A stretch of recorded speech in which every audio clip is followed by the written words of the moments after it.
Ja sam Sima Novakov iz Žablja. Bavim se poljoprivrednom proizvodnjom, a to je, bavim se isključivo povrćem, a bavim se i ratarskim kulturama. Povrće je paprika, krompir, luk, grašak i kukuruz šećerac. Od ratarskih kultura radim pšenicu, soju, kukuruz.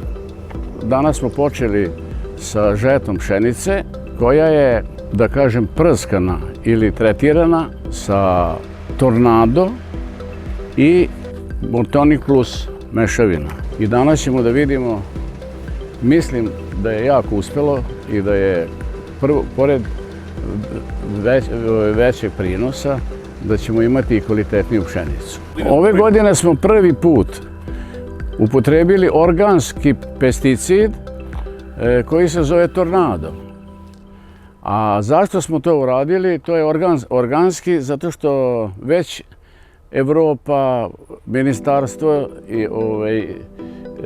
zahtevaju da ćemo mi morati time da radimo, s obzirom da nećemo moći da izvozimo s ovim hemijom koju smo radili. A inače sa tim sredstvima već koju godinu radimo povrće i to se pokazalo jako dobro i kvalitetno i nastavit ćemo da radimo sada i sve ostale naše kulture.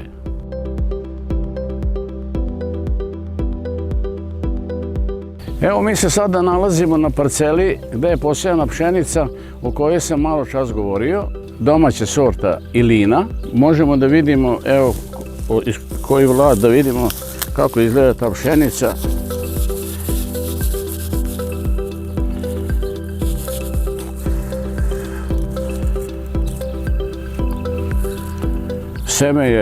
Zrno je dosta krupno, kvalitetno, zdravo.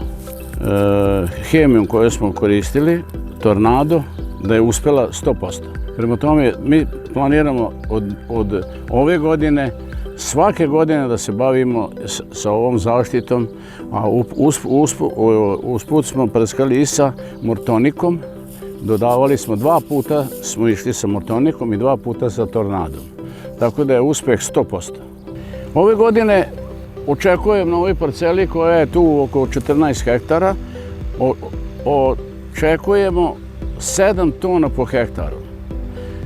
Zahvaljujući ovim što vidite, pomoću tih flatova ja mogu da napravim procenu. Znači, zahvaljujući Murtoniku i Tornadu 2 puta 200 litara vode, ponavljam, 4 litre Murtonika i 4 litre Tornada, pa 2 puta tako.